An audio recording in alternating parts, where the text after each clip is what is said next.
권위가 이제 이렇게 상승되어 있었던 것은 무엇이냐 하면은, 당시에 이제 보시면은, 황제 콘스탄티누스 2세, 이 사람이 누구냐 하면은 바로 콘스탄티누스, 아시죠? 콘스탄티누스 1세의 아들입니다. 아들. 이것도 아들이죠. 그래. 콘스탄티누스가 337년에 세상을 떠나자 다시 이 로마 제국은 넷으로 나누어진다. 그 말을 제가 드렸는데요. 네. 그 중에 두 명을 지금 말합니다. 이 두 명은 아리오스파와 같은 반삼일체론자들에 의해서 알렉산드리아 교구에 추방된 아다나시오스는 정통신앙의 핵심적 옹호자로서 갈 데가 없죠.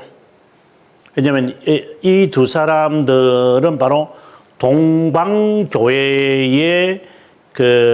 가 있는, 지금의 동유럽이 있는 동로마 제국의 황제들이니까 할 수 없이 아다나시우스, 우리가 잘 알잖아요. 세상이 감당할 수 없는 이분이 이제 탈출을 해서 로마로 가서 이제 기가할 수밖에 없다. 이제 이 이야기를 지금 하는, 외부의 도움이 필요했던 그는 로마 교회가 가장 큰 도움이 될 것이라고 여기기 때문에 할 수 있는 한 많은 권위를 실어다 주었다. 친교적 의미지 지속적인 것은 아니다. 그러니까 상황적 이야기를 지금 칼빈이 한다고 봅니다. 이후에도 이단자 유티케스 아시죠? 이 유티케스가 바로 451년에 앞서 말씀드렸던 칼케돈 종교회의에서 단성론자로 이단으로 정죄받죠. 이 사람은 여기에서 여기 그 콘스탄티노폴리의 수도 원장이잖아요. 대수도 원장.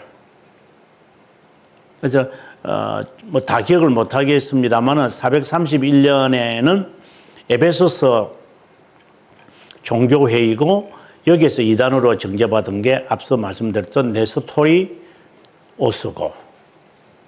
그 다음에 381년에 이제 콘스탄티노폴리스 종교회의에서 이단으로 정죄받은 사람이 펠라기우스와 그 다음에 그 아폴리나리스, 이런 단성론자. 물론 펠라기우스는 단성론자가 아니고 이제 이성론자지만 이런 어떤 족보가 있죠. 지금 제가 볼 때 이게 지금 교황 제도는 교회사, 초대교회사 모르면 이건 깜깜합니다. 이게 초대교회사를 이제 알면 이 이야기를 조금 쉽게 이제 접근해 가고, 앞에 우리가 지난 학기에 이제 단순론 이런 거 다 공부했잖아요. 그 인터넷 선상에 유튜브에 다 떠 있는데 그걸 보시면 이제 이게 이제 이해가 조금씩 될 거예요. 유티케스를 잠시나마 지지한 적이 있었지만 항상 개입할 준비가 되어 있다. 이 이야기를 지금 하는. 그래서 뭐 항상 지도자였다 하는 것은 아니다. 그 말을 지금 계속해서 칼빈이 말하고 싶어 합니다. 그다음 교황청이 소유하는 권한, 권위가 무엇인지 생각해 보자. 교회 권력은 네 가지로 나누어지는데 이게 나중에 이제 칼빈이 이제 설명을 하죠.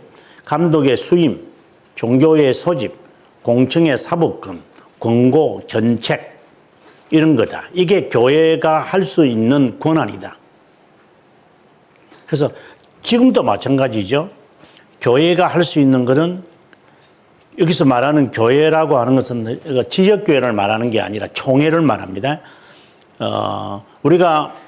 우리가 그 신대원을 졸업을 하면 그 목사직은 노예가 주고 강도사 인원은 총회에서 주는 거거든요. 그래서 총회가 시험 치고 이제 목사 거실은 노예에서 시험을 치고, 그래서 노예에서 목사 안수를 받는 거거든요. 이제 이걸 하는 것이죠. 그래서 수임권은 교회가 있는 게 아니라, 그래서 교회에서 할 수 있는 것은 안수 집사와 그 다음에 권사까지만 각 교회가 알아서 하고, 장로를 임명할 때는 이 감독의 수임권이라고 그러죠. 이 감독의 수임권은 이제 노예의 권한 아래 있는 거예요. 그래서 노예장에 와서 이제 장로들에게 고시를 시험치게 만들어서 뭐 안수지도 마찬가지죠. 고시 시험치지만 예, 그걸 해서 이제 답이 되면 노예에서 주관하는 거지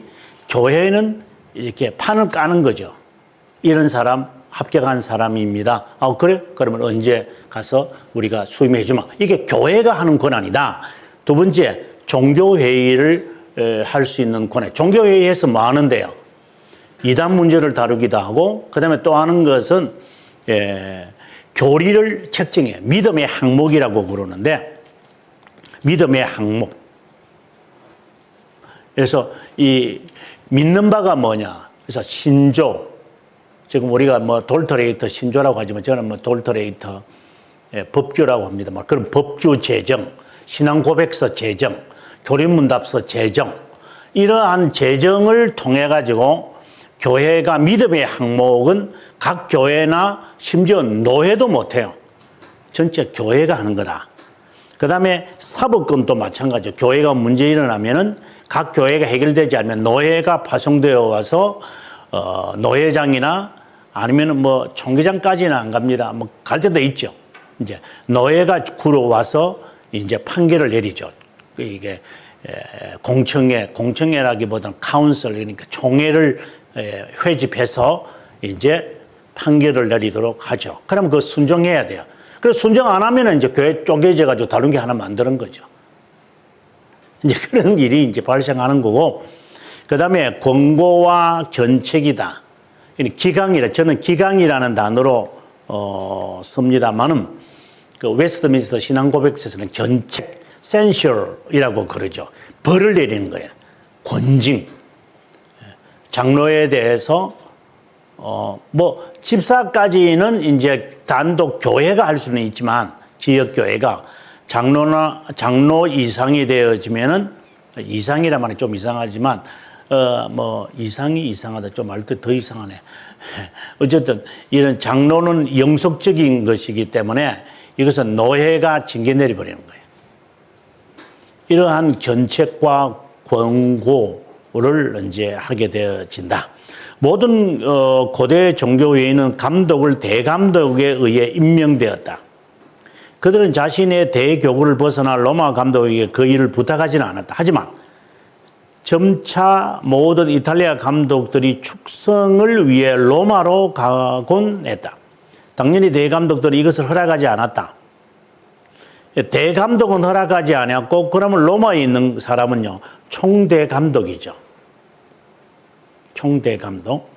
대감독이 임명받게 되었을 때 로마 감독은 장로들 중에 한 명을 보냈지만 사회자로 보낸 게 아니다. 고백하고 듣기도 했고 일반법에 종속되어 동료로 여기지 주인으로 여기지 않았다.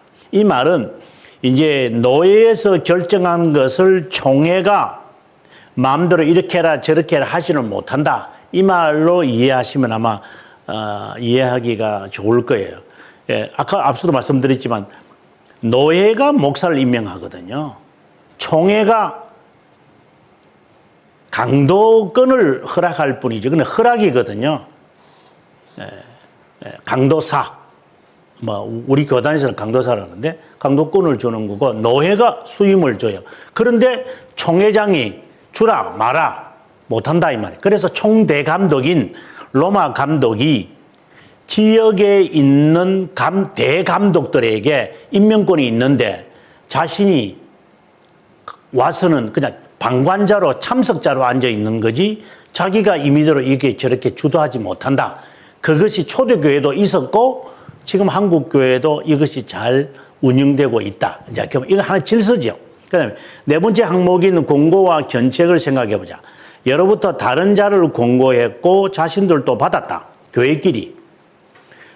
이레니우스 잘 아시죠?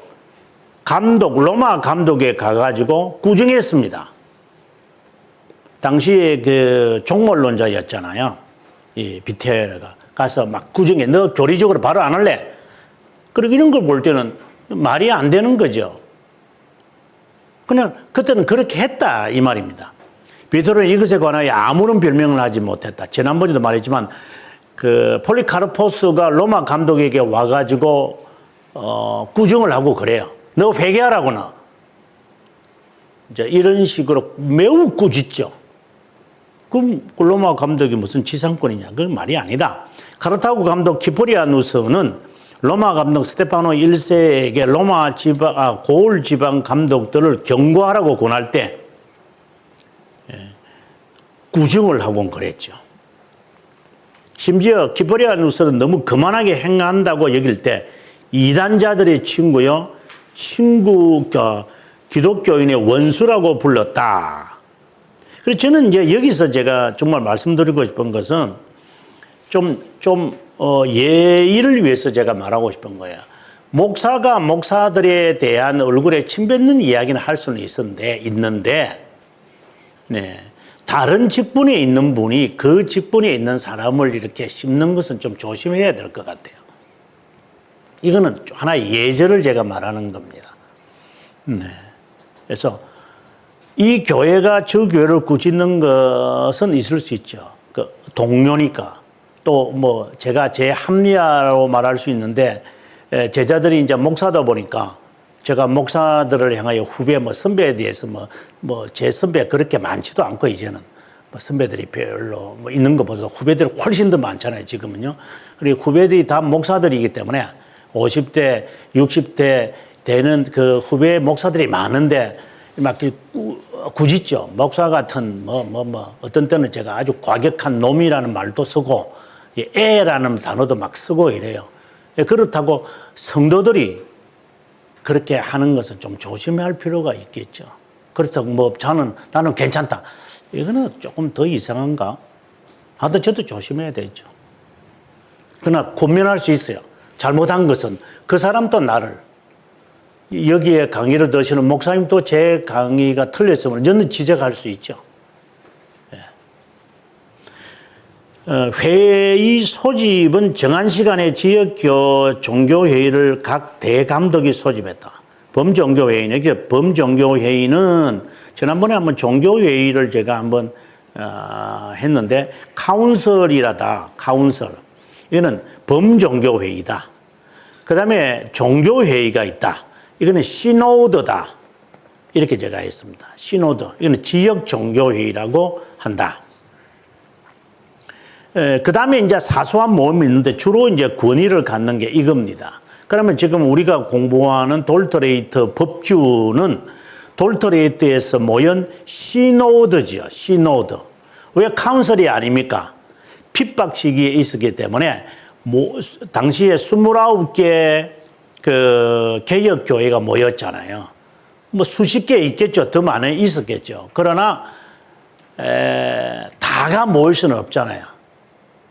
주로 이제 네덜란드, 프랑스는 초청했는데 오지를 루이 14세 때문에 못 왔고, 그 다음에 이제 그 영국 사람들 5사람 왔고, 그 다음에 주로는 네덜란드 사람들이거든요. 그리고 이걸 시노드라고 그러죠. 이걸 카운슬이라고 말할 수는 없죠.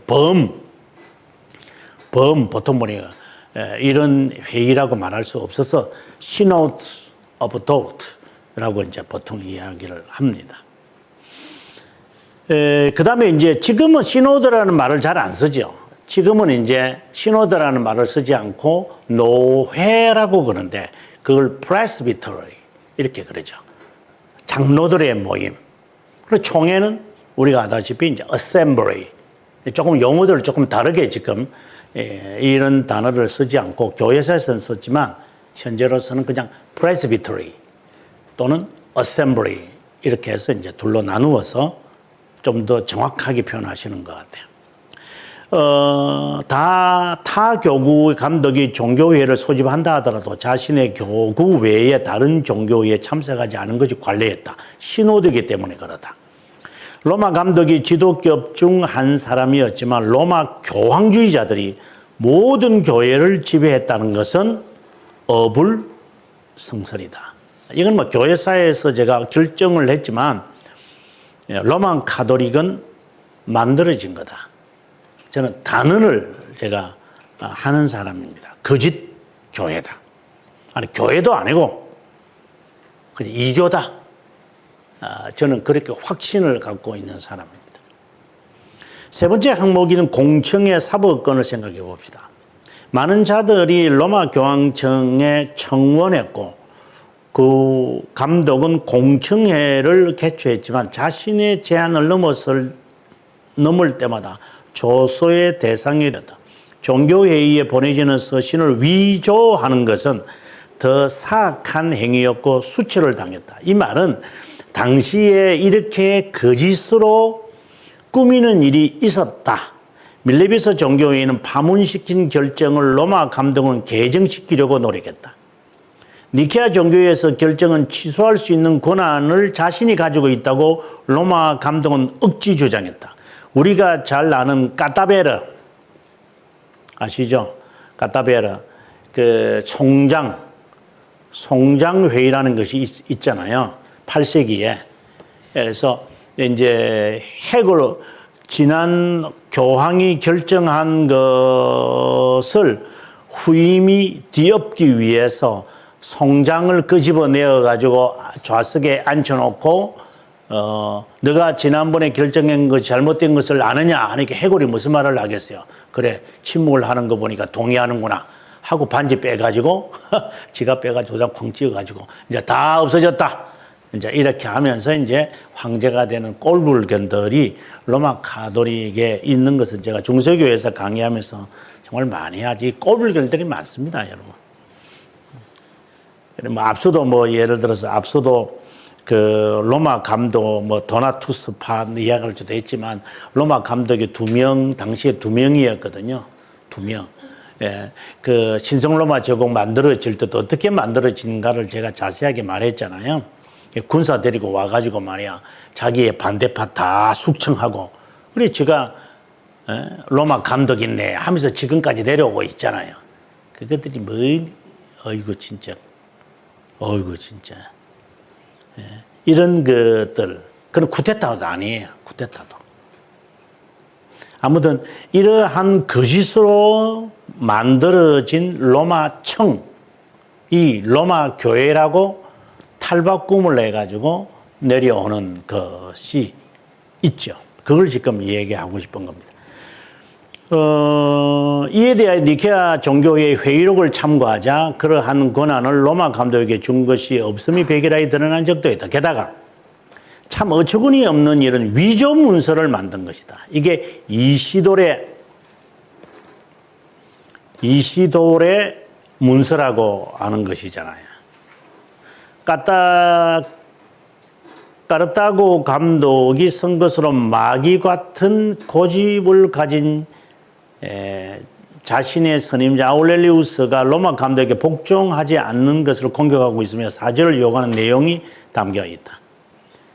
여러분 이런 문서들을 만들어서 여기서 이제 족보를 만들죠. 로마 교황의 족보를 만들어요, 이들이. 그래 지금 거기 있는 거죠. 그게 사실로 받아들이죠. 계속 늘어요. 이제 이것이 거짓이라는 것이 이제 백일하에 이제 드러나면서 뭐 정말 속았다. 근데 아직도 안 속는다고 하는 사람 뭐 마찬가지죠.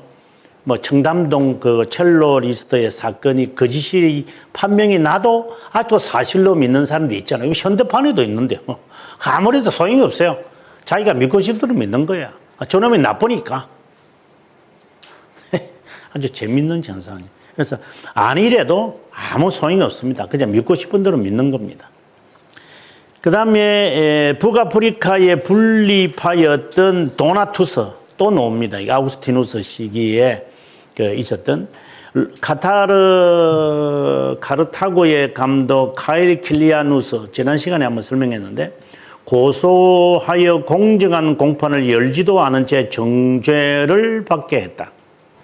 이 정죄가 공모로 이루어졌다는 사실을 알게 된 콘스탄티누스는 로마 감독 멜기아데스에게 이 문제를 해결해 줄 것을 초청하면서 이제 다른 감독들에게 한번 물어봐라. 왜 로마 감독은 자신의 권위로 그 일을 처리 못하고 황제 명령을 따라 다른 감독들에게 이걸 문의하라고 했을까? 그 말은 로마 감독에 대하여 황제가 믿지 못했다라고 하는 증거인 거죠. 너 못 믿겠다. 그러니까 다른 지역에 있는 감독들에게 문의해서 이것을 한번 심의해 봐라. 이렇게 했다. 계속적으로 지금 로마 감독이 로마 청이 아니라는 것을 지금 계속 이야기하고 있는